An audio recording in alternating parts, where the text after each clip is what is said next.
আল্লাহ রাব্বুল আলামিন বলেন, ইয়া আইয়ুহাল্লাযীনা আমানু, ও আমার ঈমানদার বান্দারা, ও আমার গোলামেরা, ও আমার নবীর উম্মতেরা, ও আমার প্রিয় বান্দারা, তোমরা দুনিয়ার জমিনে কাউকে ভয় করবা না, দুনিয়ার জমিনে কারো সামনে মাথা নত করবা না। তোমরা যারা আমি আল্লাহর উপরে ঈমান আনয়ন করেছো, দুনিয়ার কোনো মানুষকে ভয় করার দরকার নাই, দুনিয়ার কোনো মানুষের সামনে মাথা নত করার দরকার নাই। তোমাদের মনে একজনের ভয় থাকবে, মুসলমানের কণ্ঠে আওয়াজ দিয়া বলেন তিনি কে?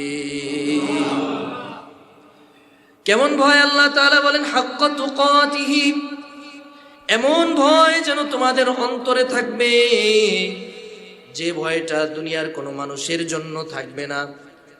দুনিয়ার কোনো মানুষের জন্য তোমাদের অন্তরে এমন ভয় থাকবে না যেমন ভয় আমি আল্লাহর জন্য থাকবে। দুনিয়ার কোনো মানুষের জন্য তোমরা এত বেশি ভয় এবং ভীত সন্ত্রস্ত হবে না যতটা আমি আল্লাহর জন্য না হবে। কেননা যার অন্তরের মধ্যে আল্লাহর ভয় রয়েছে, যার অন্তরের মধ্যে তাকওয়া রয়েছে, যার অন্তরের মধ্যে ঈমান রয়েছে, যার অন্তরের মধ্যে আল্লাহ তাআলার ভয় থাকে, সে আল্লাহকেই ভয় করে, দুনিয়ার কোনো মানুষকে কোনোদিন ভয় করে না।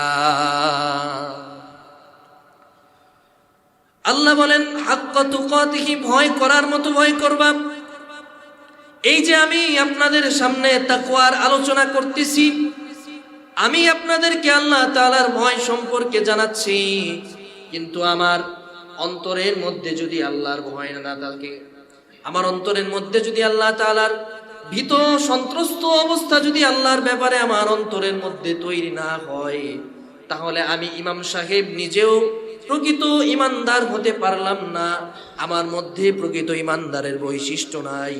কাল কিয়ামতের ময়দানে আল্লাহ তাআলার দরবারে আমি ইমাম সাহেবকেও আল্লাহর দরবারে জবাবদিহি করা লাগবে। এজন্য আল্লাহ তাআলাকে ভয় করতে হবে। যারা আল্লাহকে পরিপূর্ণভাবে ভয় করবে, তার মধ্যে আল্লাহর ভয় চলে আসবে। সে দুনিয়ার কোনো লোভ লালসা তার অন্তরের মধ্যে স্থান দিবে না, দুনিয়ার কোনো মোহ মায়া তাকে আঁকড়ে ধরতে পারবে না, দুনিয়ার কোনো লালসা তাকে জাপটে ধরতে পারবে না, দুনিয়ার কোনো লোভ তাকে আকৃষ্ট করতে পারবে না, দুনিয়ার কোনো সম্পদের মোহ তার অন্তরের মধ্যে কাজ করবে না। সে চিন্তা করবে চক্ষু দুইটা বন্ধ হয়ে গেলে আল্লাহ তাআলার দরবারে আমাকে দাঁড়াতে হবে, কাজে দুনিয়ার এই ক্ষণস্থায়ী সম্পদের প্রয়োজন নাই, আমার প্রয়োজন আমার রবের জান্নাত। এজন্য আল্লাহ বলেন আমাকে ভয় করার মতো ভয় করো, যেমন ভয় করলে দুনিয়ার কোনো কিছুর প্রতি মানুষের আকর্ষণ কাজ করে না। সাহাবায়ে কেরাম রাদিয়াল্লাহু তাআলা আনহুম, ওনাদের অন্তরের মধ্যে এমন ভয় ছিল। আল্লাহর নবীর এমন এমন সাহাবী ছিলেন যাদের ঘটনা শুনলে আপনারা অবাক হয়ে যাবেন। নিজের স্ত্রী, নিজের সন্তান, নিজের ছেলে, নিজের মেয়ে, নিজের মা, নিজের বাবা সব কিছুকে ফেলে দিয়ে আল্লাহ তাআলার দ্বীনের জন্য তাদের জীবনকে কুরবান করেছেন। ও মুসলমান, তারাও তো মানুষ ছিল, আমরাও তো মানুষ, কিন্তু আমাদের মধ্যে আল্লাহর ভয় নাই, আমাদের মধ্যে আল্লাহ তাআলার ব্যাপারে তাকওয়া নাই। আমার আপনার চাইতে নিকৃষ্ট মানুষ এই আসমানের নিচে, জমিনের উপরে দ্বিতীয় আর নাই, ঠিক কিনা? সাহাবায়ে কেরাম রাদিয়াল্লাহু তাআলা আনহুম কেমন ভয় আল্লাহ তাআলার নবীকে, আল্লাহ তাআলাকে করতেন। নবীজির সামনে যখন সাহাবায়ে কেরাম রাদিয়াল্লাহু তাআলা আনহুম কথা বলতেন, আল্লাহর নবীর সামনে কথা বলতে গিয়ে বড় আদবের সহিত তারা কথা বলতেন। এতটা আদব পেশ করতেন যতটা একজন মানুষের পক্ষে করা সম্ভব হয়, ততটা আদব ওনারা পেশ করতেন।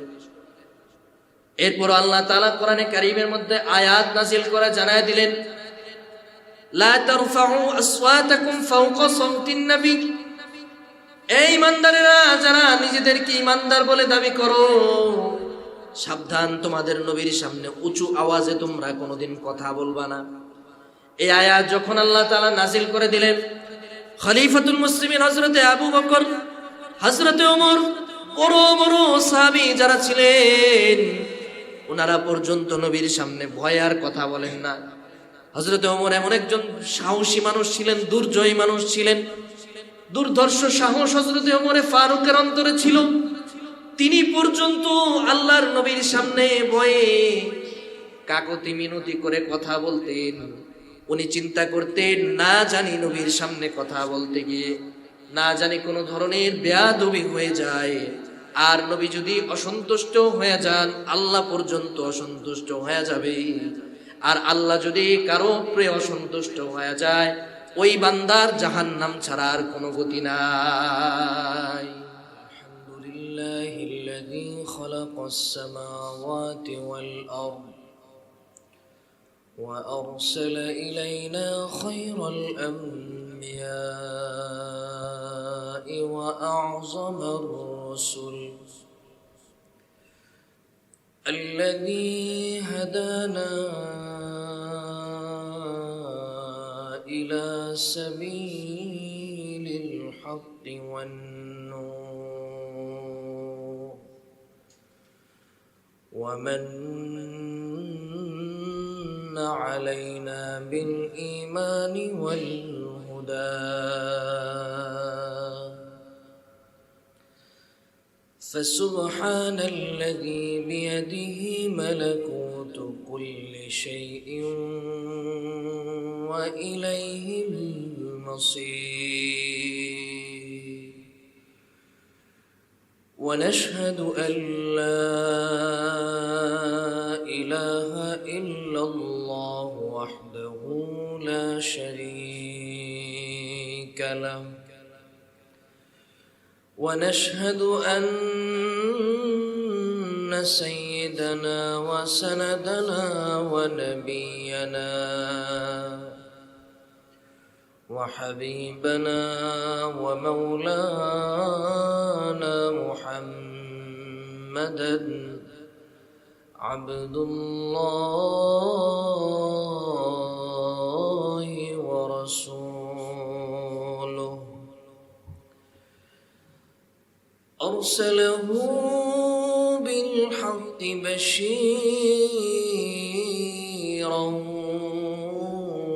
ونذيرا وداعيا إلى الله بإذنه وسراجا وقمرا منيرا فقد قال الله تبارك وتعالى في كلامه المجيد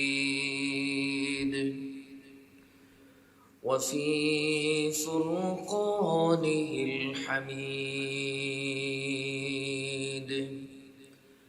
بعد أعوذ بالله من الشيطان الرجيم بسم الله الرحمن الرحيم إن الله وملائكته يصلون على النبي يا أيها الذين آمنوا صلوا عليه وسلموا تسليما সকলে আমরা দুরূদ ইব্রাহিম পড়ি আল্লাহুম্মা সাল্লি আলা মুহাম্মাদ কামা সাল্লাইতা আলা ইব্রাহিম ওয়া আলা আলি ইব্রাহিম ইন্নাকা হামিদুম মাজিদ আল্লাহুম্মা বারিক আলা মুহাম্মাদিন وعلى آل محمد كما باركت على إبراهيم إنك حميد مجيد قدموں میں تیری گرتا गलियों में तेरी फिरता, कदमों में तेरी गिरता, गलियों में तेरी फिरता, कभी जंग दिले होती, कभी ज़ारे ज़ारे होता, बलगल उला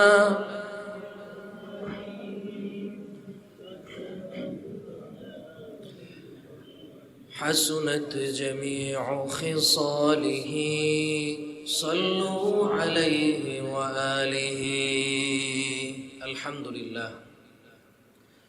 আল্লাহ রাব্বুল আলামিনের দরবারে অসংখ্য অগণিত শুকর এবং সুজুদ, যে মহান মুনিব আমাদেরকে সপ্তাহের শ্রেষ্ঠতম দিনে, পবিত্র জুমার দিনে, দুনিয়ার সবচাইতে শ্রেষ্ঠতম স্থান, দুনিয়ার সবচাইতে উৎকৃষ্ট স্থান, দুনিয়ার সবচাইতে সম্মানিত এবং মর্যাদাপূর্ণ জায়গায় আল্লাহ তাআলা আমাদেরকে আসার মতো, বসার মতো এবং কিছু দিনই আলোচনায় অংশগ্রহণ করার মতো তৌফিক প্রদান করেছেন।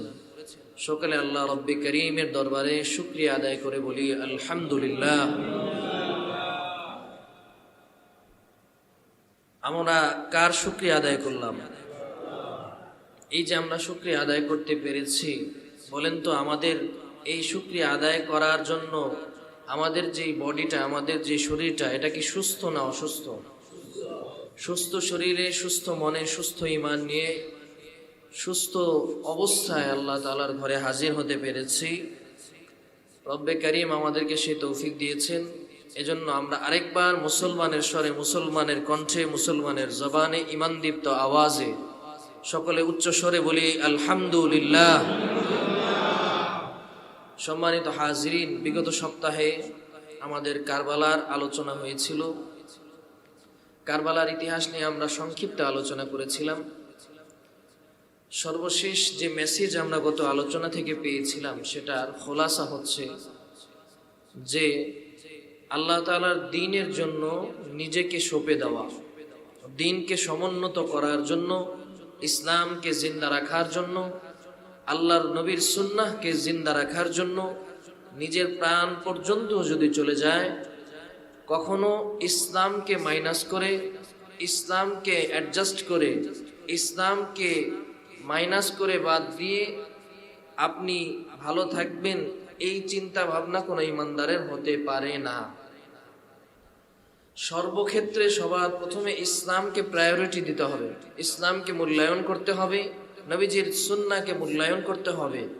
সব কিছুর পূর্বে ইসলাম, এরপরে আমার জীবনের বাকি সব। এটাই ছিল গত সপ্তাহের আলোচনার খোলাসা, যেটা আমরা ইতিহাস থেকে জেনেছি যে নবীজি সাল্লাল্লাহু আলাইহি ওয়াসাল্লামের দৌহিত্র ইমাম হুসাইন রাদিয়াল্লাহু তাআলা আনহু আল্লাহর নবীর দ্বীনকে জিন্দা রাখার জন্য কোনো জালিমের সামনে নিজের বশ্যতা স্বীকার করেননি। তিনি নিজের প্রাণ পর্যন্ত ত্যাগ করেছেন, কিন্তু ইসলামকে কোনো দিক থেকে ছোট হতে দেননি। জালিমের সামনে যদি বশ্যতা স্বীকার করতেন, হতে পারত তার প্রাণটা রক্ষা পেত, কিন্তু নিজের প্রাণের উপরেও, নিজের জীবনের উপরেও তিনি ইসলামকে প্রায়োরিটি দিয়েছেন। তো এটা আমার আপনার জন্য শিক্ষা। আল্লাহর নবী সাল্লাল্লাহু আলাইহি ওয়াসাল্লাম এই জন্যই বলেছেন যে একজন মানুষ যখন পরিপূর্ণ ইমানদার হয়ে যায়, দিনদার হয়ে যায়, মুত্তাকি হয়ে যায়, দ্বীনের ব্যাপারে যখন সে আমানতদার, ওই মানুষটার ঈমানের ব্যাপারে আমি নবী সাক্ষী দিচ্ছি, সুবহানাল্লাহ। দ্বীনের ব্যাপারে আমাদেরকে আমানতদারিতা রক্ষা করতে হবে। শুধু দ্বীনের ব্যাপারেই যে আমানতদারিতা রক্ষা করতে হবে বিষয়টা এমন নয়, বরং সার্বিকভাবে সর্বক্ষেত্রেই আমাদেরকে আমানতদারিতার পরিচয় দিতে হবে। যদি কোনো ব্যক্তির মধ্যে আমানতদারিতা না থাকে, যদি কোনো ব্যক্তি যদি ইনসাফগার না হয়, যদি কোনো ব্যক্তি সৎ না হয়, যদি কোনো ব্যক্তি তার মধ্যে আমানতদারিতার পরিচয় না থাকে, তাহলে ওই মানুষটা পরিপূর্ণ ইমানদার থাকে না।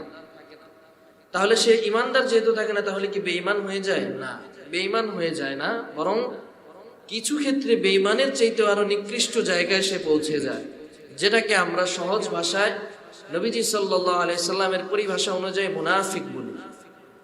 মুনাফিকদের বৈশিষ্ট্য হচ্ছে তাদের মধ্যে আমানতদারিতা ছিল না, দিনের ব্যাপারেও ছিল না, দুনিয়াদারির ব্যাপারেও ছিল না। এজন্য নবীজি সাল্লাল্লাহু আলাইহি ওয়াসাল্লাম বলেছেন, আয়াতুল মুনাফিকি সালাস, মুনাফিকের আলামত তিনটি। কয়টি? সবাই আওয়াজ দিয়ে বলেন, কয়টি? মুনাফিকের আলামত কয়টি? তিনটি। তিনটা আলামত যদি কোনো মানুষের মধ্যে থাকে, এই খাসলত যদি মানুষের মধ্যে থাকে, এই স্বভাব যদি কোনো মানুষের মধ্যে থাকে, তাহলে বুঝতে হবে এই মানুষটা পরিপূর্ণ ঈমানদার না, সে হচ্ছে মুনাফিক। এক নাম্বার, ইদা হাদ্দাসা কাযাবা, যখন মুনাফিক কথা বলে, কথায় কথায় সে মিথ্যা কথা বলে। কি বলে? মিথ্যা কথা বলে। এমন বৈশিষ্ট্যের অধিকারী, এমন স্বভাবের মানুষ আমার আপনার মাঝে আছে না নাই?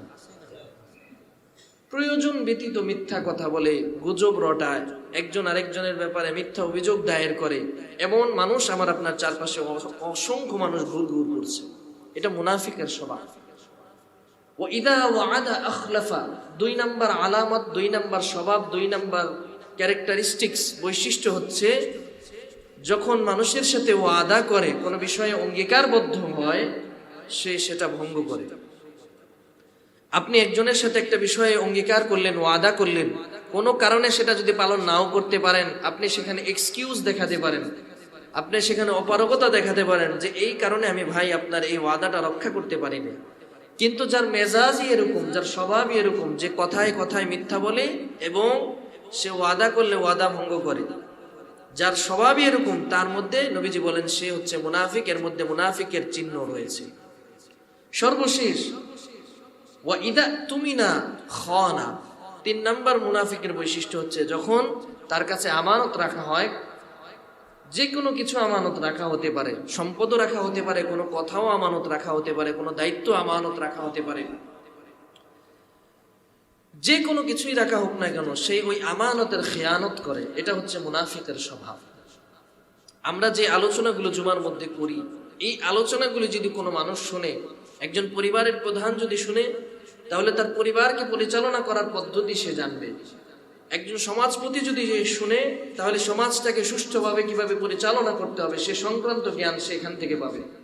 একজন শহরের অধিপতি, জনপদের অধিপতি, একটা সিটির দায়িত্বশীল যদি এই আলোচনাগুলো শুনে, তাহলে ইসলামের দৃষ্টিকোণ থেকে কোরআন সুন্নাহর আলোকে একটা সমাজকে, একটা রাষ্ট্রকে, একটা দেশকে কিভাবে পরিচালিত করতে হয় সেই সংক্রান্ত দিক নির্দেশনা আল্লাহর কোরআনে আছে না নাই?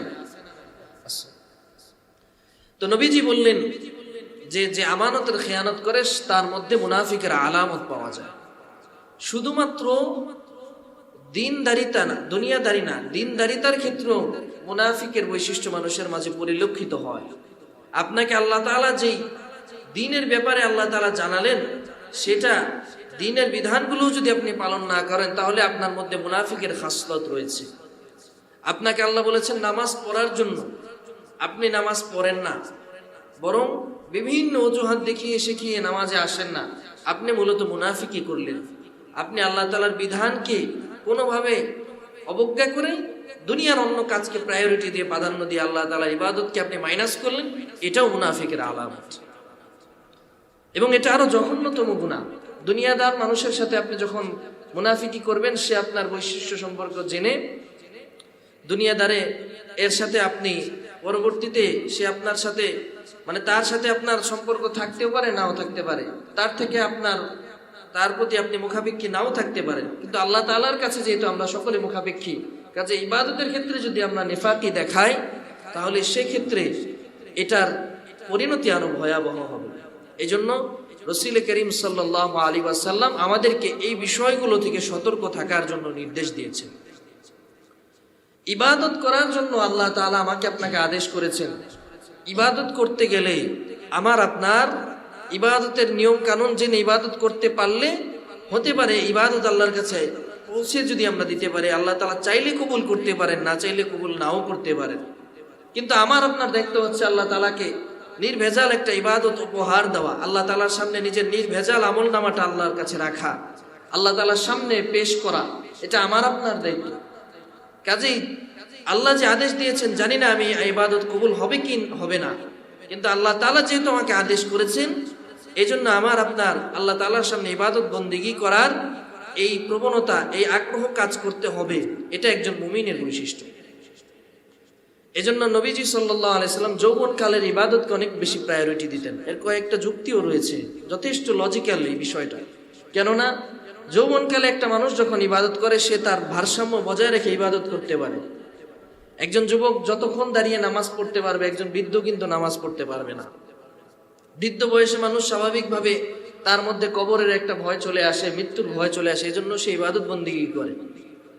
কিন্তু যুবক বয়সে যে ইবাদতটা করা হয়, এটাকে নবীজি বেশি প্রাধান্য দিয়েছেন। কেননা যৌবনের ইবাদতটা চাইলেই সে গুনার মধ্যে লিপ্ত হতে পারত, কিন্তু সে লিপ্ত হয় নাই। সে ইবাদত বন্দেগী করেছে, সে আল্লাহ তাআলার গোলামি করেছে। এর মাধ্যমে সে যৌবনে গুনাহ করার শক্তি সামর্থ্য থাকার পরেও যেহেতু আল্লাহ তাআলার কাছে নিজেকে সঁপে দিয়েছে, আল্লাহর সামনে মাথা নত করেছে, এজন্য এই ব্যক্তিটার দাম আমার আল্লাহর কাছে অনেক বেশি। সুবহানাল্লাহ বলবেন না? এজন্য যৌবনকালে ইবাদত করতে হবে। বৃদ্ধ বয়সে ইবাদত বন্দেগী করবেন, বৃদ্ধ বয়সে আপনার ওযু আছে না নাই, ইবাদত করার ক্ষেত্রে আপনার যতটুকু সতর্কবার্তা থাকতে হবে, সতর্কবার্তা আপনার মধ্যে থাকতে হবে। এই সতর্কবার্তা সকলের মধ্যে ওইভাবে থাকে না, সবাই ওরকম অ্যাওয়ারনেস সবার মধ্যে কাজ করে না, যার কারণে ইবাদত কবুল হয় কি হয় না এটার ব্যাপারে একটা সন্দেহ থেকে যায়। অনেক সময় অনেক জায়গায় দেখা যায় বৃদ্ধ মানুষ যারা ওযু গোসল করতে গেলে অনেক সময় অনেক ধরনের ভুল হয়, এটা বয়সের সাথে সাথে হতে পারে। এজন্য যুবক বয়সে ইবাদত বন্দেগী করতে হবে। আমার বৃদ্ধ বাবারা আবার রাগ করলেন, আপনারা রাগ করলেন, এটা স্বাভাবিক, বয়সের সাথে সাথে মানুষের হবেই, এটা দোষণীয় কিছু নয়। আমার একটা ঘটনা মনে পড়ে গেল। এক গ্রামের এক মসজিদে, আপনারা তো ঢাকা শহরে এসির নিচে বিভিন্ন ভালো ভালো জায়গায় নামাজ পড়ে অভ্যস্ত, একেবারে রিমোট গ্রামের অঞ্চলগুলোতে আপনারা যখন যাবেন দেখবেন মসজিদে কারেন্ট ঠিকভাবে থাকে না, ভালো উন্নত ব্যবস্থা নাই, এমন অনেক জায়গায় আমার নামাজ পড়ার সুযোগ হয়েছে। তো উদাহরণটা এই জন্য দিচ্ছি যে ইবাদত বন্দেগী করার জন্য যুবক বয়সে করাটা কতটুকু জরুরি। এবার দেখেন, নামাজ পড়তেছে আসরের নামাজের সময়, মুসল্লি খুব বেশি হলে এক কাতার মুসল্লি হবে, মানুষও তেমন নামাজে আসে না। এক বৃদ্ধ নামাজ পড়তেছে, হঠাৎ করে নামাজের মধ্যে কারেন্ট চলে গেছে। কি গেছে? কারেন্ট চলে গেছে। এবার মুরব্বী নামাজের মধ্যে নামাজ পড়তেছে, কারেন্টটা যখন গেছে নামাজের মধ্যে উনি বলে, এখন বলেন নামাজ কি আছে না গেছে? আছে, নামাজ আছে। তাহলে এই যে অ্যাওয়ারনেস তার মধ্যে নাই, নামাজ পড়া অবস্থায় যে কোনো ধরনের আওয়াজ করা যায় না, এতটুকুন তার মধ্যে সেই খেয়াল তার নাই, অনুভূতিটা তার কাজ করে না। তার মানে তার ইবাদত কবুল হওয়ার ক্ষেত্রে কিছুটা সন্দেহ থেকে যায়। আরেক জায়গায় নামাজ পড়তে গেছি, আমার নিজের চোখে দেখা, নামাজের মধ্যে নানা আর নাতি দাঁড়াইছে নামাজ পড়ার জন্য। নানা নামাজ পড়তেছে, নাতি পাশে দাঁড়ানো, নাতিটা ছোট্ট 6-7 বছরের বাচ্চা। এখন নামাজের মধ্যে রুকুতে যখন গেছে, মুরব্বির পেটের মধ্যে একটু গ্যাসের সমস্যা, একটু গ্যাস বের হয়ে গেছে। এখন বের হয়েছে তো হয়েছে, এটা একটু লম্বাই বের হয়েছে, আওয়াজ থামতেছে না। পিছন দিয়া নাতি কয়, নানা হয়েছে, এবার থামো। এখন বলেন তার কি নামাজ আর রয়েছে? ওযু কি আর আছে? তাহলে বোঝানোর উদ্দেশ্য হলো না হাসির খোরাক না, বোঝানোর উদ্দেশ্য হলো যে যুবক বয়সে যদি ইবাদত বন্দেগী করেন, ওই ইবাদতটা আপনি নির্ভেজাল ভাবে খালেস ভাবে করতে পারবেন, কোনো বিঘ্নতা ছাড়া করতে পারবেন। বৃদ্ধ বয়সে গেলে আপনি যে ইবাদত করতে পারবেন, শরীর যে আপনার সাথে সায় দিবে, এই গ্যারান্টি আপনাকে কে দিয়েছে? এই জন্য আমার বাবারা, যুবক ভাইরা, আপনারা যারা যুবক রয়েছেন, প্রতিজ্ঞা করেন ইবাদত বন্দেগীর ক্ষেত্রে কোনো ধরনের খেয়ানত করবেন না, আমানত রক্ষা করবেন, ইবাদত বন্দেগী করবেন। দুনিয়াতেও আল্লাহ তাআলা আপনাকে শান্তি দিবেন, আখিরাতেও আপনি আল্লাহ তাআলার জান্নাতে প্রবেশ করার মতো যোগ্যতা অর্জন করবেন। সুবহানাল্লাহ। নবীজি সাল্লাল্লাহু আলাইহি সাল্লাম একটা হাদিসের মধ্যে বলেছেন, ইযা দুইয়াতিল আমানা ফান্তাজিরিস সাআ। যখন আমানতের খেয়ানত করা হয়, আমানত যখন রক্ষা করা হবে না, আমানতের খেয়ানত যখন রক্ষা মানুষ না করতে পারবে, আমানতের অধিক পরিমাণে খেয়ানত হবে, ফান্তাজিরিস সাআ, তোমরা কিয়ামতের জন্য অপেক্ষা করতে থাকো। এখন আপনারা আমার প্রশ্নের জবাব দিয়ে বলেন, আমাদের সমাজে বর্তমানে আমানতদারিতা আছে না নাই? আছে। কতটুকু আছে? সামান্য আছে, তবে নাইয়ের পরিমাণ বেশি। খুব কম সংখ্যক মানুষ সব ক্ষেত্রে আমানতদারিতা রক্ষা করতে পারে। আপনি বাইরে যাওয়া লাগবে না, আমি হুজুর এই 5 লাখ টাকা দিয়ে যদি বলেন যে হুজুর টাকা আপনার কাছে দিয়ে গেলাম, আপনি একটু বিকাল পর্যন্ত রেখেন, বিকাল এসে নিয়ে যাবো। আমি চিন্তা করবো কি 5 লাখ টাকা তো একদিনে আর কামাইতে পারবো না, যাই যদি নিয়ে ভাইকে যেতে পারি তাহলে তো 5 লাখ টাকার মালিক হয়ে গেলাম। বাহিরের মানুষের উদাহরণ দিলাম না, আমি আমার কথাই বললাম। তো আমানতদারিতা রক্ষা করা অনেক বড় একটা বিষয়, সবার দ্বারা এটা সম্ভব নয়। এজন্য আমানতদারিতা রক্ষা করাটা এটাও একজন ইমানদারের বৈশিষ্ট্য। এটা যে নিয়ন্ত্রণ করতে পারবে, আমানতের খেয়ানত থেকে যে নিজেকে বাঁচাতে পারবে, তার মধ্যে প্রকৃত ইমানদারের সিফাত আল্লাহ তাআলা দান করবেন। সে প্রকৃত ইমানদার হয়ে আল্লাহ তাআলার জান্নাতে প্রবেশ করে ফেলবে। সুবহানাল্লাহ। আর এই আমানতদারিতা কখন রক্ষা হবে? একটা সহজ সিম্পল ফর্মুলা, সেটা হচ্ছে আপনার অন্তরে যদি আল্লাহর ভয় থাকে। কার ভয়? আল্লাহর ভয় থাকে। এজন্য আল্লাহ রাব্বুল আলামিন পবিত্র কোরআনে কারীমের মধ্যে বলেন, ইয়া আইয়ুহাল্লাযীনা আমানুত্তাকুল্লাহ, ইয়া আইয়ুহাল্লাযীনা আমানুত্তাকুল্লাহ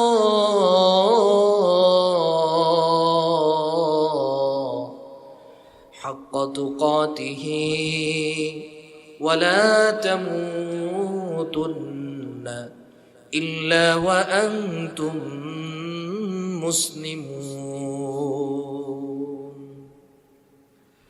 আল্লাহ রাব্বুল আলামিন বলেন, ইয়া আইয়ুহাল্লাযীনা আমানু,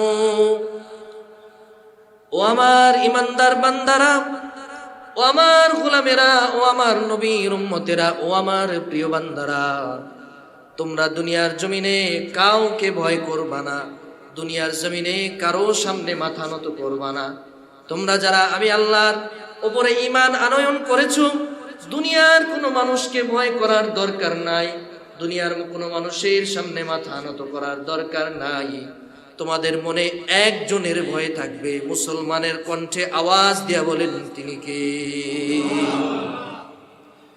কেমন ভয়? আল্লাহ তাআলা বলেন হাক্কা তুকাতিহি, এমন ভয় যেন তোমাদের অন্তরে থাকবে, যে ভয়টা দুনিয়ার কোনো মানুষের জন্য থাকবে না। দুনিয়ার কোনো মানুষের জন্য তোমাদের অন্তরে এমন ভয় থাকবে না যেমন ভয় আমি আল্লাহর জন্য থাকবে। দুনিয়ার কোনো মানুষের জন্য তোমরা এত বেশি ভয় এবং ভীত সন্ত্রস্ত হবে না যতটা আমি আল্লাহর জন্য না হবে। কেননা যার অন্তরের মধ্যে আল্লাহর ভয় রয়েছে, যার অন্তরের মধ্যে তাকওয়া রয়েছে, যার অন্তরের মধ্যে ঈমান রয়েছে, যার অন্তরের মধ্যে আল্লাহ তাআলার ভয় থাকে, সে আল্লাহকেই ভয় করে, দুনিয়ার কোনো মানুষকে কোনোদিন ভয় করে না। আল্লাহ বলেন হাক্কা তুকাতিহি, ভয় করার মতো ভয় করবা। এই যে আমি আপনাদের সামনে তাকওয়ার আলোচনা করতেছি, আমি আপনাদেরকে আল্লাহ তাআলার ভয় সম্পর্কে জানাচ্ছি, কিন্তু আমার অন্তরের মধ্যে যদি আল্লাহর ভয় না থাকে, আমার অন্তরের মধ্যে যদি আল্লাহ তাআলার ভীত সন্ত্রস্ত অবস্থা যদি আল্লাহর ব্যাপারে আমার অন্তরের মধ্যে তৈরি না হয়, তাহলে আমি ইমাম সাহেব নিজেও প্রকৃত ইমানদার হতে পারলাম না। আমার মধ্যে প্রকৃত ইমানদারের বৈশিষ্ট্য নাই। কাল কিয়ামতের ময়দানে আল্লাহ তাআলার দরবারে আমি ইমাম সাহেবকেও আল্লাহর দরবারে জবাবদিহি করা লাগবে। এজন্য আল্লাহ তাআলাকে ভয় করতে হবে। যারা আল্লাহকে পরিপূর্ণভাবে ভয় করবে, তার মধ্যে আল্লাহর ভয় চলে আসবে। সে দুনিয়ার কোনো লোভ লালসা তার অন্তরের মধ্যে স্থান দিবে না, দুনিয়ার কোনো মোহ মায়া তাকে আঁকড়ে ধরতে পারবে না, দুনিয়ার কোনো লালসা তাকে জাপটে ধরতে পারবে না, দুনিয়ার কোনো লোভ তাকে আকৃষ্ট করতে পারবে না, দুনিয়ার কোনো সম্পদের মোহ তার অন্তরের মধ্যে কাজ করবে না।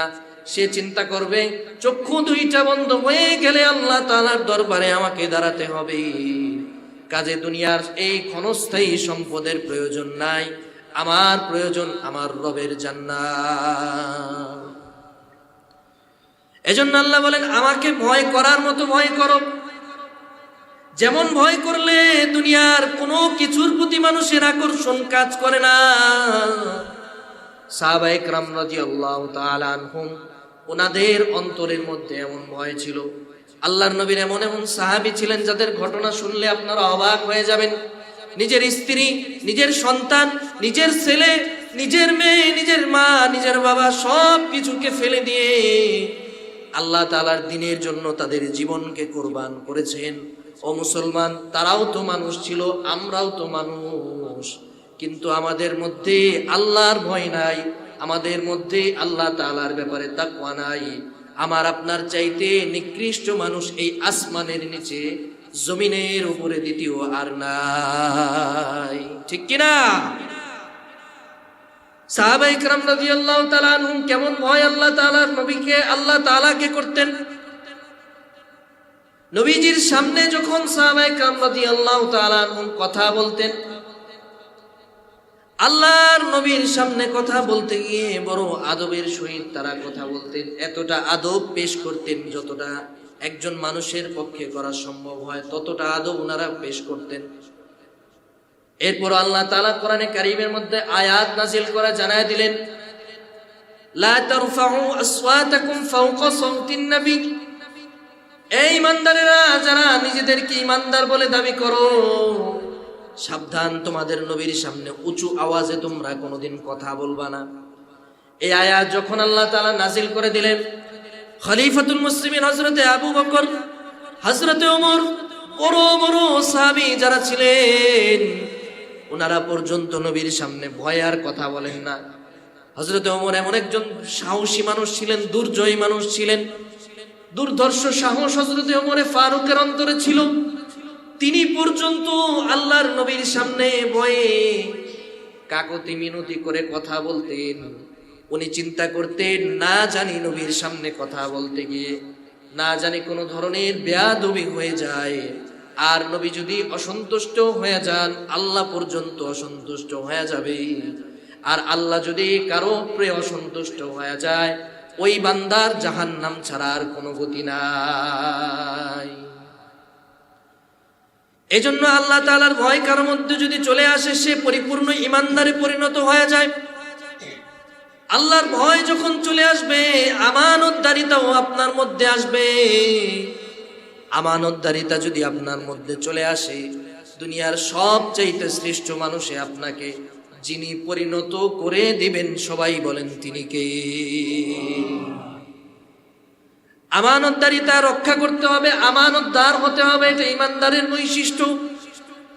মুনাফিক এবং ঈমানদারের মধ্যকার পার্থক্য হলো, মুনাফিক আমানতদারিতা রক্ষা করে না, মুনাফিক ছল চাতুরি করে, মুনাফিক দুই নাম্বারি করে, কথা যা বলে মানুষের সাথে এর বিপরীত কাজ করে। মুনাফিকের ক্যারেক্টারিস্টিক্স, বৈশিষ্ট্য হচ্ছে মুনাফিক মানুষের সাথে অন্যায় আচরণ করে, জুলুম করে, নির্যাতন করে, মানুষের সাথে খারাপ কাজ করে, মানুষের প্রতি বিদ্বেষ পোষণ করে, মানুষের সাথে মন্দ আচরণ করে। পক্ষান্তরে একজন ইমানদারের বৈশিষ্ট্য হলো, সে একজন ইমানদার মানুষের সাথে সব সময় ভালো আচরণ করে। আল্লাহর নবীর সাহাবীরা কেমন ইমানদার ছিলেন, কেমন আমানতদারিতা রক্ষা করতেন। সাইয়েদনা আবু বকর সিদ্দিক রাদিয়াল্লাহু তাআলা আনহু, আল্লাহর নবী সাল্লাল্লাহু আলাইহি ওয়াসাল্লামের ইন্তেকালের পরে, নবীজি যখন ইন্তেকাল করে দুনিয়া থেকে চলে গেলেন, আল্লাহর নবীর সাহাবী সাইয়েদনা আবু বকর সিদ্দিক রাদিয়াল্লাহু তাআলা আনহু নবীজির পরবর্তী খলিফা হলেন। অল্প কিছুদিন উনি খিলাফতের দায়িত্ব পালন করেছেন, এরপরে উনিও ইন্তেকাল করেছেন। হযরত আবু বকর সিদ্দিক জুমার মিম্বারে একদিন দাঁড়িয়ে খুতবা দিচ্ছেন। একজন সাদামাটা নরমাল পোশাক পরিহিত একজন ব্যক্তি, একেবারে সাদা মাটা একজন মানুষ দাঁড়িয়ে খলিফাতুল মুসলিমিন হযরত আবু বকরের খুতবাকে থামিয়ে দিলেন। খুতবা দিতেছেন, এর মধ্যে থামিয়ে দিয়ে বললেন, ইয়া খলিফাতুল মুসলিমিন, ও মুসলিম বিশ্বের খলিফা আবু বকর সিদ্দিক, আপনি যদি আল্লাহর নবী যেইভাবে মুসলমানদেরকে পরিচালনা করেছেন, আপনি যদি নবীর জায়গায় দাঁড়িয়ে, নবী যেই মিম্বারে দাঁড়িয়ে খুতবা দিয়েছেন, আপনি যদি সেই দায়িত্বটা নিজের হাতে নিয়ে থাকেন, আপনার মধ্যে যদি নবীর এই দায়িত্বটা আপনাকে অর্পণই করা হয়, সমগ্র মুসলমানেরা যদি আপনাকে খলিফা হিসেবে মেনে নেয়, তাহলে আপনার জন্য ভয় পাওয়ার কারণ রয়েছে, আপনার জন্য ভীত সন্ত্রস্ত হওয়ার কারণ রয়েছে। কেননা এটা সাধারণ কোনো দায়িত্ব নয়, সমস্ত মানুষের দায়িত্ব আপনাকে দেওয়া হয়েছে। এর মধ্যে যদি চুল পরিমাণ আপনি খেয়ানত করেন, আমার আল্লাহর দরবারে আমরা আগামী হাসরের ময়দানে আমরা বিচার দায়ের করব। স্বাভাবিক যদি আমি আপনি সেই জায়গায় থাকতাম, আমরা চিন্তা করতাম গোটা মুসলিম জাহানের খলিফা, স্বাভাবিকভাবে সবচেয়ে ক্ষমতাধর ব্যক্তির মধ্যে একজন মানুষ, উনি যখন জুমার খুতবা দিচ্ছেন, স্বাভাবিক সামনে থেকে একজন সাদামাটা মানুষ দাঁড়িয়ে গিয়েছে।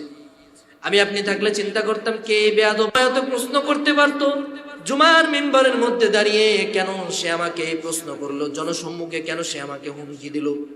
হযরত আবু বকর সিদ্দিক রাদিয়াল্লাহু তাআলা আনহু কোনো জবাব দেন নাই, কোনো কিছু উনি বলেন নাই, কোনো কিছু উনি রিপ্লাই করেন নাই, বরং ওই ব্যক্তিকে ধন্যবাদ জানিয়ে কৃতজ্ঞতা জ্ঞাপন করে মিম্বরে দাঁড়িয়ে খুতবা দিচ্ছেন, আর ওনার চোখ বেয়ে পানি ঝরে ঝরে ওনার দাড়ি মুবারক ভিজে যায়।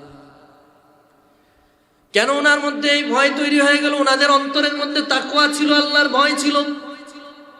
আবু বকর সিদ্দিক রাদিয়াল্লাহু তাআলা আনহু চিন্তা করলেন, এই ব্যক্তিটা যে কথা বলেছে এটা মিথ্যা কথা বলে নাই, সে কোনো রং কথাই বলে নাই, কোনো ধরনের বাজে কথা বলে নাই, বাস্তব কথাই তো বলেছে।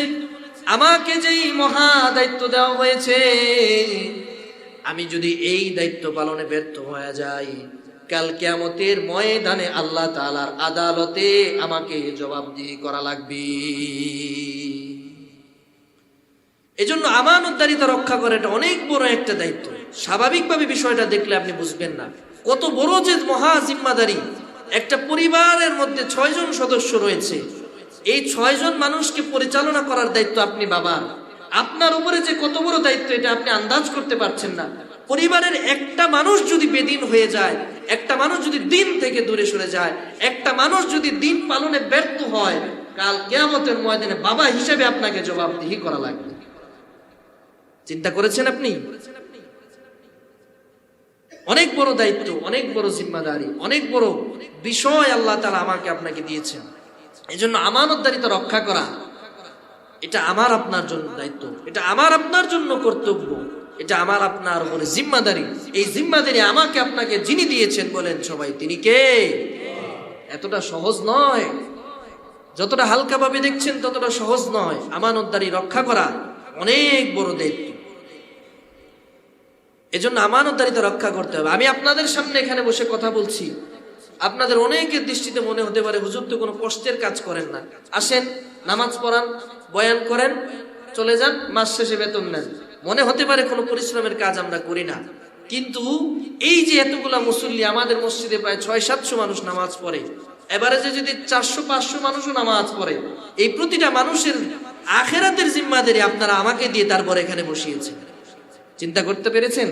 আমার দ্বারা যদি কোনো গাফিলতি হয়ে যায়, এই এতগুলা মানুষের আমল নষ্ট হওয়ার কারণে কাল কিয়ামতের ময়দানে আল্লাহ আমাকে কাঠগড়ায় দাঁড় করাবে। সাধারণ কোনো দায়িত্ব নয়। দুনিয়ার দায়িত্ব আপনাকে যদি কারো উপরে দেওয়া হয়, আপনি নিশ্চিন্ত হয়ে যান। আপনি আপনার এক বড় ভাইয়ের কাছে একটা সমস্যা নিয়ে গেলেন, উনি বলে যে যাও তুমি নিশ্চিন্তে চলে যাও, আমি বিষয়টা দেখতেছি। এখন বলেন আপনি কি চিন্তামুক্ত হলেন কি হলেন না? চিন্তামুক্ত হয়েছেন না? আর আপনারা আমাকে দায়িত্ব দিয়েছেন, আমাদের আলেমদেরকে দায়িত্ব দিয়েছেন যে আপনার কাছে আমার আখেরাতের সফর, আখেরাতের জিন্দেগি আপনার উপরে ন্যস্ত করে দিলাম, আপনি এটার দায়িত্ব গ্রহণ করেন, আপনি আমাদেরকে আখেরাতে মুক্ত করবেন। এই দায়িত্ব আপনারা আমার কাঁধে দিয়ে তারপরে আপনারা নিশ্চিন্ত হয়েছেন। আমার কারণে যদি কোনো ধরনের অবহেলা দেখা যায়, কোনো দায়িত্বের ত্রুটি হয়, কাল কিয়ামতের ময়দানে আল্লাহর কাছে জবাবদিহি করা লাগবে। সাধারণ কোনো বিষয় নয়, এটাকে হালকা করে দেখার কোনো সুযোগ নাই। দোতলায় যে সমস্ত ভাইরা আছেন, প্রতি কাতার থেকে দুই একজন ভাই দাঁড়িয়ে দোতলায়, তৃতীয় তলায়, চতুর্থ তলায় সাপ্তাহিক কালেকশনটা সম্পন্ন করে ফেলে। সম্মানিত হাজিরিন, তো খলিফাতুল মুসলিমিন হযরত আবু বকর রাদিয়াল্লাহু তাআলা আনহু এই আমানতদারিতার কথা চিন্তা করে, জবাবদিহির কথা চিন্তা করে, কাল কিয়ামতের ময়দানে জবাবদিহি করা লাগবে, এই কথা ভেবে খলিফার চোখ বেয়ে বেয়ে পানি ঝরা শুরু হলো। হযরত আবু বকর রাদিয়াল্লাহু তাআলা আনহুর খেলাফত চলে গেল। উনি 2.5-3 বছর কম বেশ সময় উনি খেলাফতের দায়িত্ব পালন করলেন। এরপরে খলিফা হলেন হযরত ওমর ফারুক রাদিয়াল্লাহু তাআলা আনহু। উনি খলিফা হওয়ার পরে ইসলামের যত বেশি সুদূর প্রসারী বিস্তার লাভ ইসলাম করেছে, অনেক আপডেটেড চিন্তা ভাবনা করেন, ইসলামকে অনেক বিশ্বের বিভিন্ন জায়গায় ছড়িয়ে দিয়েছেন। ইসলামের অনেক খেদমত হযরত ওমর ফারুকের দ্বারা আল্লাহ নিয়েছেন। কেমন মহান সাহাবী ছিলেন হযরত ওমর ফারুক, বলার প্রয়োজনীয়তা রাখে না। যার কথা অনুযায়ী, যার চিন্তা ভাবনা অনুযায়ী কোরআনে কারিমের প্রায় 23 জায়গায় আল্লাহ আয়াত নাজিল করেছেন। সুবহানাল্লাহ বলেন। কেমন চিন্তা ভাবনাওয়ালা সাহাবী ছিলেন। মুনাফিক সর্দার হযরত আব্দুল্লাহ ইবনে উবাই বিন সুলুল যখন ইন্তেকাল করেন রাসূলের সময়, রাসূলুল্লাহ সাল্লাল্লাহু আলাইহি সাল্লামের কাছে আব্দুল্লাহ বিন উবাই, উবাইয়ের সন্তান, উনি বড় একজন সাহাবী ছিলেন, কিন্তু ওনার বাবা মুনাফিকদের সর্দার ছিলেন। রাসূলকে দিনের বেলায় এসে খুব মিষ্টি মিষ্টি কথা বলতেন, রাতে গিয়ে কাফেরদের কাছে ইসলামের বদনাম করতেন। ইসলামের ক্ষতি করার এহেন কোনো চেষ্টা না যে এই লোকটা করে নাই। উনি যখন ইন্তেকাল করলেন, আব্দুল্লাহ বিন উবাই বিন সুলুল ইন্তেকাল করার পরে ওনার ছেলে ইবনে উবাই রাসূলের কাছে এসে বলে, ইয়া রাসূলুল্লাহ, আপনি তো জানেন আমার বাবা যদিও মুখে মুখে ইসলামের কথা বলেছে, কিন্তু মানুষের সামনে আমার বাবা কেমন, তার রেপুটেশন কেমন, তার আচরণ সবাই জানে। ইয়া রাসূলুল্লাহ, আমি আশঙ্কা করছি আমার বাবাকে না জানি কবরের মধ্যে শাস্তি দেওয়া হয়। আপনি আপনার গায়ের একটা জামা আমার বাবার জন্য দিয়ে দেন, এই জামার খাতিরে হলেও আপনি আমার বাবার কবরটাতে আমার বাবা অন্তত মুক্তি পাবে, হতে পারে আমার বাবাকে শাস্তি না দেওয়া হতে পারে।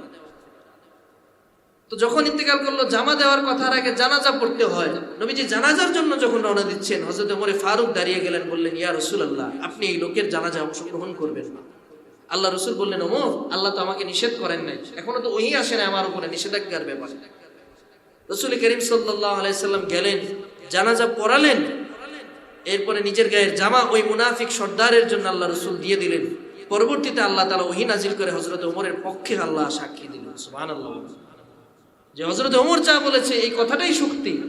যার অন্তরের মধ্যে নেফাকি থাকবে, যে মুনাফিক, যার বৈশিষ্ট্য দুই ধরনের, দিনের বেলায় ভালো, রাতের বেলায় ইসলামের শত্রু, এই মানুষগুলোর ব্যাপারে আপনি দোয়া করতে করতে যদি তাদের সাথে, তাফসীরের মধ্যে এসেছে, তাদের সাথে যদি আপনি দোয়া করতে করতে যদি আপনার সর্বশেষ দোয়া পর্যন্ত করে ফেলেন, পুরো জিন্দেগি ধরে দোয়া করেন, আল্লাহ তাআলা তাদেরকে কখনো ক্ষমা করবেন না।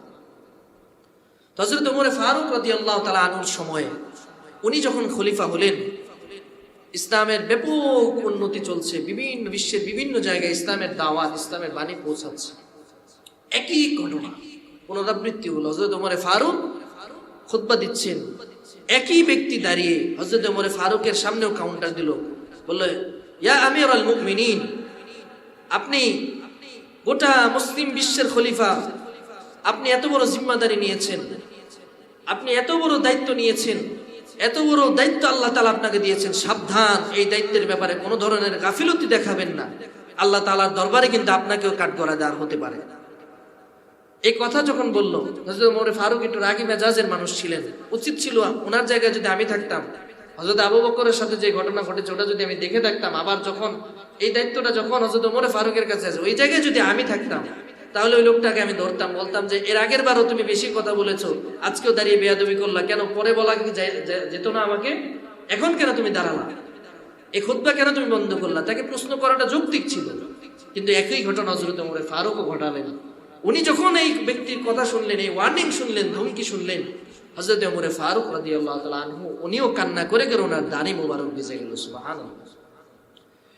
খলিফাতুল মুসলিমিন হযরত ওমর ফারুক রাদিয়াল্লাহু তাআলা আনহু ওই ব্যক্তির কথা শুনে হযরত ওমর ফারুক কান্না করতে করতে ওনার দাড়ি মোবারক ভিজে গেল। হযরত ওমর ফারুক রাদিয়াল্লাহু তাআলা আনহু যেই লোকটা দাঁড়িয়ে এই কথাগুলো বলল, দেখলেন স্বাভাবিক সাদা মাটা একটা কাপড় পরিহিত ব্যক্তি দাঁড়িয়ে হযরত ওমর ফারুকের সামনে এত কড়া ভাষণ দিয়েছে, এত কড়া একটা ওয়ার্নিং দিয়েছে, এত বড় ধমকি হযরত ওমর ফারুককে দিয়েছে, জনসাধারণের যেটা সাহস নাই হযরত ওমর ফারুকের সামনে কথা বলবে এমন কোন মানুষ ছিল না। আল্লাহর নবী সাল্লাল্লাহু আলাইহি ওয়াসাল্লাম বলেছেন, লাউ কানা বা'দি নাবিয়্যান লাকানা উমর, আমার পরে যদি কেউ নবী হতো, ওই যোগ্যতা আল্লাহ তাআলা হযরত ওমরের মধ্যে দিয়েছেন। আমার পরে যদি কেউ নবী হতো, ওই যোগ্যতা আল্লাহ তাআলা হযরত ওমর ফারুকের মধ্যে দিয়েছিলেন। আমার পরে যেহেতু কেউ নবী হয় নাই, হযরত ওমর ফারুকও নবী হতে পারেন নাই, কিন্তু হযরত ওমর ফারুকের মধ্যে নবী হওয়ার মতো যোগ্যতা ছিল। ওই ব্যক্তি যখন এই কথা বলল, হযরত ওমর ফারুক রাদিয়াল্লাহু তাআলা আনহু চিন্তা করলেন, এই লোকটা হযরতে আবু বকরের সময় দাঁড়িয়ে একই কথা বলেছিলেন, এরপরে আমার ব্যাপারে একই কথা বললেন, একই হুমকি দিলেন, একই ওয়ার্নিং দিলেন। ওই লোকটাকে সভা শেষে, জুমা শেষে, খুতবা শেষে তাকে কাছে ডাকা হলো, বলা হলো যে তুমি এত বড় বড় কথা বলো, তুমি এত ভালো ভালো কথা বলো, তুমি মানুষকে সতর্ক বার্তা দাও, না জানি তোমার অন্তরের মধ্যে কত তাকওয়া আছে। খলিফাতুল মুসলিমিন হযরত ওমর ফারুক ওনাকে বললেন, আমি চাই তোমার মতো একজন মানুষকে আমি খুঁজতেছিলাম, তোমার মতো একজন মানুষকে আমি একটা দায়িত্ব দিতে চাই। মুসলমানদের এই যে খিলাফতের এই মহা দায়িত্ব যেটা রয়েছে, এটা আমার একার পক্ষে করা সম্ভব হচ্ছে না। আমি চাই হিমস অঞ্চলের মধ্যে একজন গভর্নর নিযুক্ত করতে। আমি চাই তুমি ওই জায়গার গভর্নর হয়ে ওইখানের মানুষের দায়িত্ব গ্রহণ করো। ওই সাহাবীর নাম হযরত সাঈদ ইবনে আমির আল জুমাহি। ইতিহাস যারা পড়েছেন তারা জানেন হযরত সাঈদ ইবনে আমির আল জুমাহি এমন একজন সাহাবী ছিলেন, ওনার অন্তরে এমন বেশি আল্লাহর ভয় ছিল, আল্লাহর ভয়ে মাঝে মধ্যে কান্না করতেন, চিৎকার করে উঠতেন। খলিফাতুল মুসলিমিন হযরতে ওমর ফারুক যখন ওনাকে এই কথা বললেন, সাঈদ ইবনে আমির আল জুমাহি সাথে সাথে বললেন, খলিফাতুল মুসলিমিন, এই দায়িত্বটা অনেক মহা দায়িত্ব, আমার মতো সাধারণ একজন মানুষের পক্ষে এই দায়িত্ব গ্রহণ করা সম্ভব নয়। আমি চাই আপনি আমাকে এই দায়িত্ব না দেন, আমি আমার অপারগতা প্রকাশ করছি। আপনি যদি আমাকে ইখতিয়ার দেন যে সাঈদ তুমি চাইলে বেছে নিতে পারো দায়িত্ব, আর চাইলে প্রত্যাখ্যান করতে পারো, যদি আপনি আমাকে অপশন দেন, ইখতিয়ার দেন, ইচ্ছা পোষণ করেন, তাহলে আমি বলবো খলিফাতুল মুসলিমিন এই দায়িত্ব নেওয়ার মতো যোগ্যতা আমার নাই। কেননা আমি সাঈদ দুনিয়ার কোনো মানুষকে ভয় করি না, আমি ভয় করি একজনকে। সবাই আওয়াজ দেয়া বলেন তিনি কে? হযরত ওমর ফারুক বললেন, না, অপশনাল না, এটা ম্যান্ডেটরি, এটা অবশ্যই তোমার জন্য আবশ্যকীয়, তোমাকেই যেতে হবে এবং হিমস অঞ্চলের দায়িত্ব গ্রহণ করতে হবে। হিমস অঞ্চল তৎকালীন সময়ে, বর্তমানে আমাদের বাংলাদেশের ঢাকা শহরের মধ্যে এলিট যে শ্রেণীর জায়গাগুলো রয়েছে, যেমন গুলশান, বনানী, বারিধারা ডিওচেস, বনানী ডিওচেস, সব এলিট শ্রেণীর মানুষ যেখানে থাকে, বসুন্ধরা রেসিডেন্সিয়াল এরিয়া, এই সমস্ত জায়গায় যেরকম উন্নত ছিল, হিমস অঞ্চলটা ছিল তৎকালীন সময় ওই জায়গায়। সিরিয়া, শাম, এই সমস্ত অঞ্চলগুলো ব্যবসায়ী অঞ্চল ছিল, বাণিজ্যিক অঞ্চল ছিল। সেই জায়গার মধ্যে একটা অঞ্চল ছিল হিমস, যেখানকার অধিকাংশ মানুষ আর্থিকভাবে সচ্ছল ছিল। সেই জায়গার মতো গুরুত্বপূর্ণ জায়গার দায়িত্ব হযরত সাঈদকে দেওয়া হলো। বলেন সুবহানাল্লাহ। হযরত সাঈদ ইবনে আমির আল জুমাহি ওই জায়গায় চলে গেলেন। চলে যাওয়ার পরে 1 বছর অতিক্রম হয়ে গেল। হযরত ওমর ফারুক রাদিয়াল্লাহু তাআলা আনহু ওই হিমস অঞ্চলের কাছে, ওইখানে খলিফার যে প্রতিনিধি যারা ছিল, ওই প্রতিনিধিদেরকে খবর পাঠালেন যে হিমস অঞ্চল তো অনেক প্রাচুর্যপূর্ণ অঞ্চল, সেই জায়গার মানুষরা অনেক ধনী, কিন্তু এর মধ্যে কিছু গরিব মানুষ আছে। এই যে গরিব শ্রেণীর মানুষ যারা রয়েছে, এদের একটা তালিকা করে তোমরা আমার কাছে পাঠাও। এই গরিব দরিদ্র শ্রেণীর মানুষদের তালিকা করে তাদেরকে আমি কিছু ত্রাণ সহযোগিতা দিতে চাই। তালিকা করে হযরত ওমর ফারুক রাদিয়াল্লাহু তাআলা আনহুর কাছে পাঠানো হলো। ওই তালিকার মধ্যে শীর্ষ যতজন মানুষের নাম সেই জায়গায় ছিল, সবচাইতে উপরের যে নাম ছিল, ওই নাম ছিল ওই গভর্নর সাঈদ ইবনে আমির আল জুমাহির নাম। অর্থাৎ হিমস অঞ্চলে যতগুলো গরিব মানুষ ছিল, যতগুলো অভাবী মানুষ ছিল, ওই অভাবী মানুষদের মধ্যে সবচাইতে অভাবী মানুষ ছিল ওই অঞ্চলের গভর্নর হযরত সাঈদ ইবনে আমির আল জুমাহি। হযরত ওমর ফারুক চিঠিটা যখন দেখলেন, তালিকার মধ্যে যখন হযরত সাঈদের নাম দেখলেন, জিজ্ঞেস করলেন এটা কোন সাঈদ? তখন প্রতিনিধি জবাব দিয়ে বলল, এই যে আপনি যাকে খলিফা গভর্নর নিযুক্ত করে সেখানে পাঠিয়েছেন, ওই জায়গার দায়িত্বে যে আছে সাঈদ ইবনে আমির আল জুমাহি, এই দরিদ্র মানুষটা হলো সে। সুবহানাল্লাহ বলবেন না? চিন্তা করেন, স্বাভাবিকভাবে আমাদের এই এলিট শ্রেণীর মানুষ যারা ছিল, আপনাদের এই পুরাতন কুচুগেত এলাকার মানুষও কিন্তু অনেক ধনী, দেখলে বোঝা যায় না যে এত টাকা পয়সা আলা মানুষ এখানে আছে, অনেক ধনী মানুষ আছে। যাই হোক, টাকা পয়সা অর্থ সম্পদ এটা আল্লাহ তাআলার দান, সবাইকে আল্লাহ দেন না। যাদেরকে আল্লাহ দিয়েছেন এটার মূল্যায়ন করেন, আল্লাহ তাআলার জন্য হক ভাবে কামাই করেন, আল্লাহ তাআলার পথে ব্যয় করেন, আল্লাহ সম্পদে আরো বারাকাত দান করবেন। হযরত সাঈদ ইবনে আমির আল জুমাহির নাম দেখে হযরত খলিফাতুল মুসলিমিন কান্না করা শুরু করলেন। বললেন, এত ধনী অঞ্চলের মানুষের মধ্যে যাকে দায়িত্ব দিয়ে পাঠানো হলো, তার কিছু হলেও তো সম্পদ থাকার কথা। গরিব মানুষের তালিকা তার নাম সবার আগে। 1000 দিনার হযরত সাঈদ ইবনে আমির আল জুমাহিকে পাঠানো হলো উপঢৌকন হিসেবে, যেন উনি ওনার অবস্থাটা কিছুটা উন্নত করতে পারেন। বর্তমান টাকা অনুযায়ী যদি হিসাব করি, আধুনিক কারেন্সি অনুযায়ী প্রায় 1 কোটি টাকার মতো পাঠানো হয়েছিল। কম বেশ হতে পারে, তবে আইডিয়া ধরে নেন 1 কোটি টাকা, না হলে 50 লাখ টাকা ধরে নেন। তো ওনার জন্য এই টাকাগুলো যখন এই অর্থ সম্পদগুলো পাঠানো হলো, হযরত সাঈদ ইবনে আমির আল জুমাহি রাদিয়াল্লাহু তাআলা আনহুর কাছে যখন প্রতিনিধি গিয়ে এই উপঢৌকনের ব্যাগটা, এই থলেটা যখন গিয়ে ওনার সামনে ধরলো, সাথে সাথে উনি বললেন ইন্না লিল্লাহ। কি বললেন? ইন্না লিল্লাহ। কখন বলি আমরা? মানুষ মারা গেলে তখন বলি। সাঈদ ইবনে আমির আল জুমাহি চিৎকার করে উঠলেন। ওনার চিৎকার শুনে ভেতর থেকে ওনার স্ত্রী ডাক দিয়া বললেন, ও আমার প্রাণের স্বামী, কেন আপনি চিৎকার করেন? কি হয়েছে আপনার, আপনি যে চিৎকার করেন? সাঈদ ইবনে আমির আল জুমাহি রাদিয়াল্লাহু তাআলা আনহু ইন্না লিল্লাহ জোরে জোরে পড়ছেন আর চিৎকার করছেন।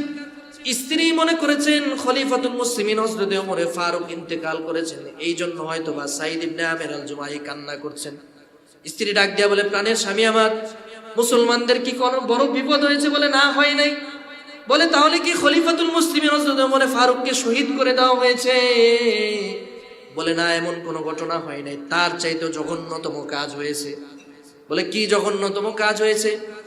স্ত্রীর প্রশ্নের জবাবে সাঈদ ইবনে আমির আল জুমাহি ডাক দিয়া বলেন, ও আমার প্রাণের স্ত্রী, কলিজার টুকরা স্ত্রী, যেই দুনিয়াকে লাথি মেরে আল্লাহ তাআলার জান্নাত কামাইয়ের রাস্তা ধরলাম, ওই দুনিয়া আজকে আমার হাতের মুঠায় এসে ধরা দিয়েছি। আমি তো এই দুনিয়াদারি কামাই করার জন্য এই দুনিয়ার জীবন যাপন করি না। আল্লাহ তাআলা যেন আমাকে মৃত্যু পরবর্তী সময়ে জান্নাত দান করেন, এই জন্য আমি এই খেদমত করছি, এই দায়িত্ব গ্রহণ করেছি। কিন্তু এই দুনিয়া আজকে আমার হাতের মুঠায় চলে এসেছে। স্ত্রী কেমন স্ত্রী? স্বামীকে যদি বলতে পারতেন যে স্বামী, আমাদের অবস্থা তো অনেক খারাপ, কিছু অর্থ সম্পদ রেখে বাকি অর্থ সম্পদ গরিবদের মধ্যে বন্টন করে দেন, আমাদের তো দিনে অনেক কষ্ট হয়, খাবার দাবারের ব্যবস্থা নাই, দিনের পর দিন পার হয়ে যায়। সাঈদ ইবনে আমির আল জুমাহির ঘরে চুলা জ্বলে না। সাঈদ ইবনে আমির আল জুমাহি রাদিয়াল্লাহু তাআলা আনহুকে ওনার স্ত্রী বললেন, ও আমার প্রাণের স্বামী, যে সম্পদগুলো খলিফাতুল মুসলিমিন আপনার কাছে পাঠিয়েছেন, সব সম্পদগুলোকে আপনি গরিবদের মাঝে দান করে দেন। সুবহানাল্লাহ বলবেন না? সাঈদ ইবনে আমির আল জুমাহি ওই সম্পদগুলো সব দান করে দিলেন। কিছুদিন পর খলিফাতুল মুসলিমিন হযরত ওমর ফারুকের কাছে সাঈদ ইবনে আমির আল জুমাহির ব্যাপারে কিছু অভিযোগ দিয়ে একটা চিঠি পাঠানো হলো। সাঈদ ইবনে আমির আল জুমাহির ব্যাপারে 4টা অভিযোগ দিয়ে খলিফাতুল মুসলিমিনের কাছে চিঠি পাঠানো হয়েছে। ওই অভিযোগের ভিত্তিতে সাঈদ ইবনে আমির আল জুমাহিকে দেখতে, তদারকি করতে খলিফাতুল মুসলিমিন হযরত ওমর ফারুক একজন সাথী নিয়ে দ্রুত মদিনা থেকে এখানে চলে এসেছেন। সাঈদ ইবনে আমির আল জুমাহি রাষ্ট্রীয় কাজে বসা, দূর থেকে দেখলেন খলিফাতুল মুসলিমিন হযরত ওমর ফারুক কোনো দলবল ছাড়া, সৈন্যবল ছাড়া, আস্তাবল ছাড়া একজন খাদেমকে সাথে করে নিয়ে হুট করে চলে এসেছেন। হযরত ওমর ফারুককে দেখে সাঈদ ইবনে আমির আল জুমাহি অবাক হয়ে গেলেন। উনি বললেন, খলিফাতুল মুসলিমিন, আপনি যে আমার কাছে আসবেন আগাম কোনো বার্তা দিলেন না, কোনো চিঠি দিলেন না, কোনো লোক বল পাঠালেন না, কোনো প্রতিনিধি পাঠালেন না, হুট করে আপনি কেন আমার কাছে চলে আসলেন? আগাম বার্তা দিলে আমি আপনার জন্য একটু মেহমানদারির ব্যবস্থা করতে পারতাম। খলিফাতুল মুসলিমিন হযরত ওমর ফারুক কেমন খলিফা, উনিও বললেন, সাঈদ, তোমার ব্যাপারে আমি অভিযোগ পেয়েছি, তাই অভিযোগ এটাকে ভেরিফাই করার জন্য, এটাকে তদন্ত করার জন্য আমি খলিফাতুল মুসলিমিন মদিনা থেকে দীর্ঘ পথ পাড়িয়ে দিয়ে এখানে চলে এসেছি। 4টা অভিযোগ তোমার ব্যাপারে পেয়েছি। কি সেই অভিযোগ? আজকে তোমাকে আসামির কাঠগড়ায় দাঁড়াতে হবে, এই অভিযোগের জবাব না দেওয়া পর্যন্ত তুমি আমার কাছ থেকে মুক্তি হবে না। হযরত ওমর ফারুক ওনাকে আসামির কাঠগড়ায় দাঁড় করালেন। প্রথম যে অভিযোগ ওনার ব্যাপারে জনগণ দিয়েছে, সাঈদ ইবনে আমির আল জুমাহি প্রতিদিন অফিসে আসার জন্য, রাষ্ট্রীয় কাজে আসার জন্য প্রতিদিন দেরি করে আসেন, একটু সময় বিলম্ব করে আসেন। এটা হলো 1 নাম্বার অভিযোগ। 2 নাম্বার অভিযোগ হলো জুমার দিন, দিনের বেলায় জুমার নামাজের আগ পর্যন্ত সাঈদ ইবনে আমির আল জুমাহিকে কোথাও খুঁজে পাওয়া যায় না। এটা হলো 2 নাম্বার অভিযোগ। 3 নাম্বার অভিযোগ হলো সাঈদ ইবনে আমির আল জুমাহি উনি মাঝে মধ্যেই চিৎকার দিয়ে অজ্ঞান হয়ে পড়ে যান, মাঝে মধ্যেই বেহুশ হয়ে পড়ে যান, মাঝে মধ্যেই ওনাকে অচেতন অবস্থায় পাওয়া যায়। একজন এলাকার প্রধান, একটা রাষ্ট্রের প্রধান, একটা জায়গার প্রধান, একটা অঞ্চলের প্রধান, ওনার যদি এই সমস্যা হয় তাহলে রাষ্ট্র কাজে বাধাবিঘ্ন আসতে পারে। 4 নাম্বার অভিযোগ হলো হযরত সাঈদ ইবনে আমির আল জুমাহিকে দিনের বেলায় শাসন কার্যে পাওয়া গেলেও রাতের বেলায় উনি কারোর সাথে কথা বলেন না, রাতের বেলা ওনাকে পাওয়া যায় না। একজন খলিফাকে যদি রাতের বেলা মানুষ না পায়, মানুষ বিচার নিয়ে কার কাছে যাবে? এই চারটা অভিযোগ হযরত সাঈদ ইবনে আমির আল জুমাহির ব্যাপারে করা হয়েছে। সাঈদ ইবনে আমির আল জুমাহি যখন অভিযোগগুলো শুনলেন, ওনার চোখ বেয়ে বেয়ে পানি পড়া শুরু হয়ে গেল। সাঈদ ইবনে আমির আল জুমাহি রাদিয়াল্লাহু তাআলা আনহু বললেন, খলিফাতুল মুসলিমিন, আজকে যেহেতু আমাকে আসামির কাঠগড়ায় দাঁড় করানো হয়েছে, এই জন্য শুধুমাত্র এই প্রশ্নের জবাবগুলো আমি দিচ্ছি, নচেত আমি এই প্রশ্নের জবাবগুলো কোনোদিন দিতাম না।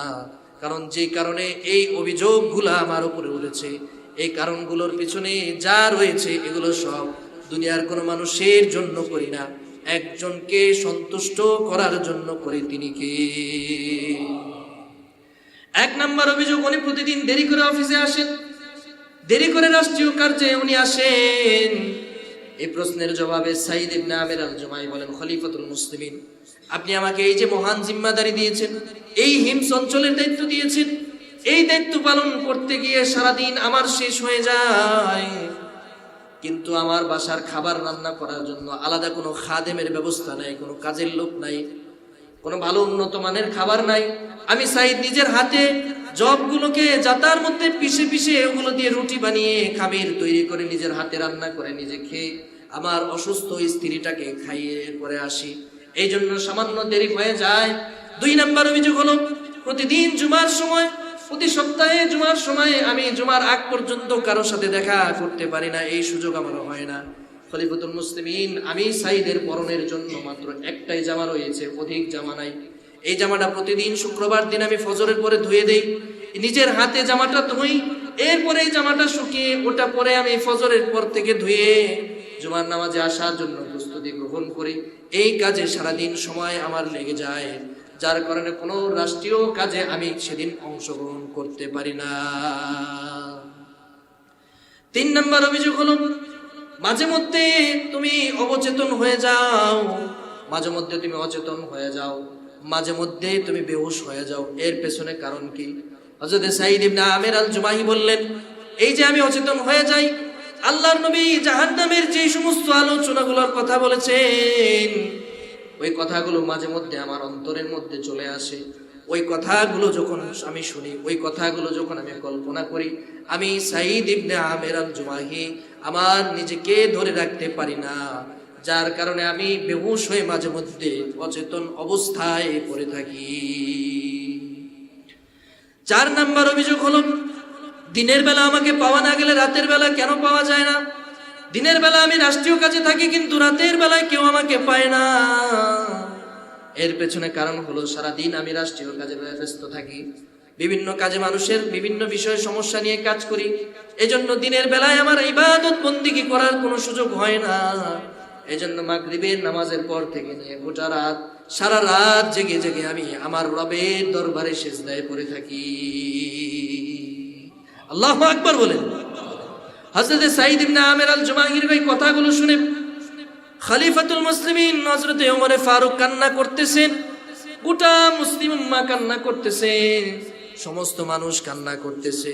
হযরত সাঈদ ইবনে আমির আল জুমাহির তাকওয়ার অবস্থান আপনি দেখেন, হযরত সাঈদ ইবনে আমির আল জুমাহির অবস্থান দেখেন, আর আমার আপনার অবস্থা আপনি মিলান, আমার আপনার সাথে সাহাবায়ে কেরামের চরিত্রের কতটা ব্যবধান।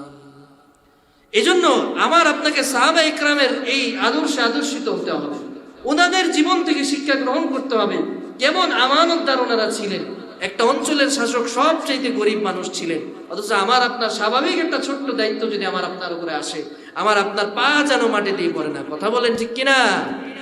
এই জন্য ওনাদের জীবনী পড়বেন, জানবেন, শিখবেন, এখান থেকে শিক্ষা গ্রহণ করবেন, নিজের জীবনকে পরিবর্তন করবেন। নিজের জীবনকে যদি পরিবর্তন করতে পারেন, আপনাকে যিনি দুনিয়ার জমিনে সম্মানিত করবেন, আখিরাতেও যিনি জান্নাতের মালিক বানায় দিবেন, তিনি কে? এজন্য আমার প্রাণের ভাইরা, মুসলমান ভাইরা, এই ঘটনা থেকে শিক্ষা গ্রহণ করুন। আমরা সাঈদ ইবনে আমির আল জুমাহির চরিত্রে এমন আদর্শে আদর্শিত আদর্শবান মুসলমান হব। রাজি আছি তো ইনশাআল্লাহ? রাজি আছি তো ইনশাআল্লাহ? আল্লাহ তাআলা যেন আমাকে আপনাকে কবুল করেন, সকলে বলি আমিন।